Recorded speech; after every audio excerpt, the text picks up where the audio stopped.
Manifestações, passeatas, cartazes com dizeres "vem pra rua". Estas são situações tão comuns no Brasil, até pelo momento político em que nós atravessamos e que geralmente terminam num cenário de confronto entre manifestantes e a polícia. O grande questionamento que fica é se realmente esse tipo de atividade cumpre o seu papel diante das políticas públicas e dos políticos, ou se são apenas fatos que na sociedade não causam mudança nenhuma.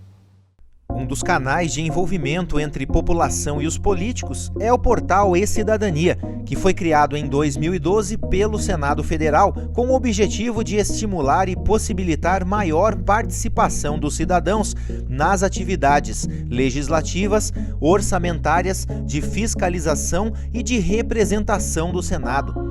Uma das formas de proposta no portal é a sugestão de o cidadão enviar e apoiar ideias de alteração na legislação vigente ou de criação de novas leis. A sugestão número 2 de 2015, apresentada por Gisele Helmer, do Espírito Santo, trata do fim da imunidade tributária para igrejas, para entidades religiosas. E já em junho do mesmo ano, tinha mais de 20 mil apoiadores e ganhou o direito de ser analisada pelos senadores, que podem futuramente transformá-la em uma proposta de emenda à Constituição. O primeiro senador a analisar o projeto foi o senador Paulo Paim, do Rio Grande do Sul. Eu tenho dito que nós, no parlamento, nós temos que ter compromisso com causas e não com coisas, né? Nós temos que olhar para o social. E quando eu olho para uma realidade como essa, como também da filantropia, que muitas pessoas me procuram, muitas entidades, como Santa Casa, por exemplo, e tantas outras entidades que atuam nessa área, eu digo, olha, nós temos que separar a pilantropia da filantropia. E a filantropia, ela cumpre um papel importantíssimo. Eu diria que as igrejas, uma vez que elas comprovem efetivamente, né? Porque como tem políticos e políticos, né? Tem padres e padres, tem pastores e pastores, né? Você entendeu o que eu estou dizendo, né? Nós temos que ver efetivamente aqueles que cumprem a função social. Nós somos totalmente contra, aliás, as instituições religiosas.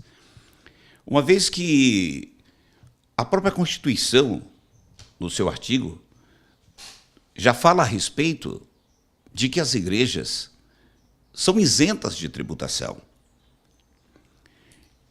E uma vez trazendo isto para o Senado e colocando na pauta para ser discutido e quebrar essa imunidade das igrejas, isso vai trazer um prejuízo enorme à sociedade, muito grande ao país. Principalmente por quê? Pelos serviços prestados que as instituições religiosas prestam à nação. Hoje nós temos dentro das nossas instituições, de modo geral, das denominações, pessoas que foram recuperadas das drogas, pessoas que foram recuperadas do alcoolismo, pessoas que deixaram uma vida pregressa através de um trabalho social e evangelístico das instituições religiosas. Todas as igrejas, de uma forma muitas vezes até anônima, né, desenvolvem suas atividades sociais, seus trabalhos, né? Então, hoje esse projeto que está tramitando, ele vai trazer grandes prejuízos para todas as igrejas. Das iniciativas que se tem hoje, o governo, a sociedade, muitas vezes não tem conhecimento de todas, né? Mas todos os segmentos religiosos desenvolvem trabalhos, atividades em favor do povo, que seria até responsabilidade do governo, né? Do Estado, e muitas vezes as igrejas estão levando adiante.